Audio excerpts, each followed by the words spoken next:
The Telugu region saw 23 chief ministers till date, and this includes chief ministers of erstwhile United Andhra Pradesh as well, but never a woman. Will this change anytime soon? Let's try and analyze the possibilities. But first up, let's have a look at what's unfolding in Telangana since the past few months. Full-blown family feud that has exploded inside the BRS. Kavitha, daughter of former Chief Minister Harish Rao, resigned today after being suspended from the party yesterday. Kavitha was suspended after she publicly blamed senior BRS leader Harish Rao, her cousin, for the federal investigation against KCR. And she's alleging that they are hand in glove with Chief Minister Revanth Reddy. Kavitha said that her ouster was engineered by her own cousins and facilitated by silence from her father, Harish Rao. Kavita Kalvakuntla's story isn't just about politics. It's about family, ambition, and the place of women in power. In Telangana, where women make up more than half the voters but have never seen a woman chief minister, Kavita is now taking on her own father, brother, and cousin in a battle over legacy and leadership. A daughter fighting her brother for her rightful share of the father's political legacy isn't a new phenomenon in Indian politics. From DMK to NCP to YSRCP to the National Conference, most regional parties with one family at the helm of affairs have seen this unfolding in one way or another. Some behind closed doors and others in public. Remember, in all these cases, it is the father's political legacy and not the mother's. And that in itself says a lot, I believe. Nominal and allegedly powerless positions for daughters and sons being positioned as the political heirs is the formula that all of these parties have adopted more or less. The state of Telangana is presently witnessing an intense legacy war with KCR's daughter Kavita Kalvakuntla on one side and KCR, KTR and cousin Harish Rao and Santosh on the other. One that not a lot of people might have expected at this juncture, with the party being voted out of power in 2023 and the top four facing corruption allegations. In KCR's defense though, he just adopted a tried and tested template. Coming to KCR's BRS, while the world believes that all of this began with Kavita's letter to her father KCR getting leaked in May 2025, I personally beg to differ. In an interview with me, her first since getting out of the Tihar jail in April 2025, she did say multiple things that hinted at a possible rift within the family and the party. The first hint was her going against the party's stand on Pawan Kalyan, DMK's anti-Hindi narrative and representation of women in Telangana politics. I don't think he's a serious politician. Unfortunately, he became the deputy CM, but I don't think he's a serious politician. BRS, as any other party, unfortunately, like every other party in the country, has underrepresentation of women. The second one was a rather more subtle one. Who do you think is going to sustain the test of time and take your party forward over the next 5 years? There are many leaders in my party who've stood the test of time. But who will lead the party, who will lead the people, who will lead the state? I think it is only the time that will decide. Considering the fact that KTR is the working president of the party and is largely perceived to be the next to take charge, to abstain from recognizing him as the leader for the future was bound to raise eyebrows.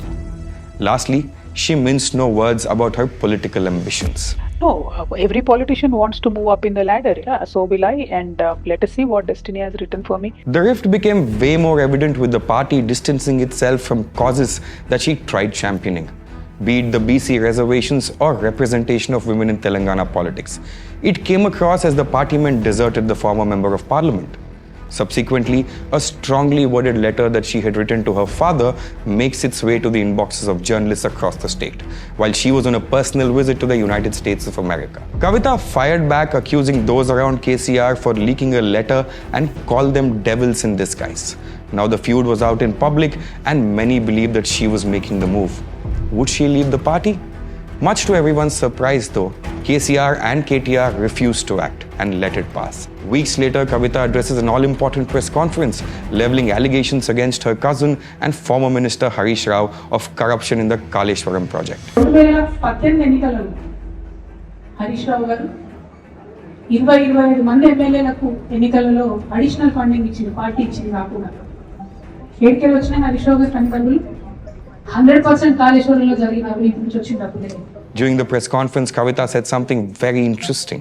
According to her, Harish Rao wasn't given the irrigation portfolio during the second term of the BRS, which lasted from 2018 to 2023, as KCR received reports of irregularities with Harish at the center of it all. While this could be seen as a miffed daughter grinding an axe against those responsible for the rift between her and her father, what she said could turn out to be detrimental even for KCR. Harish Rao wasn't given the same portfolio but was inducted into the cabinet even during the second term. This means that he was made a minister despite the CM himself being in the know-how of corruption allegations against the man. In other words, KCR allegedly brushed things under the carpet and handed out a ministerial berth to a corrupt politician.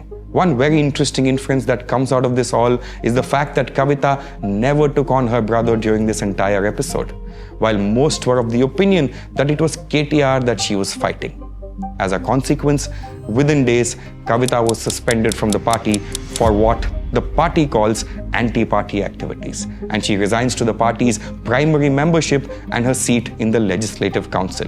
With the Hyderabad municipal elections around the corner, this is bound to have a massive impact on the political landscape of the state of Telangana for multiple reasons.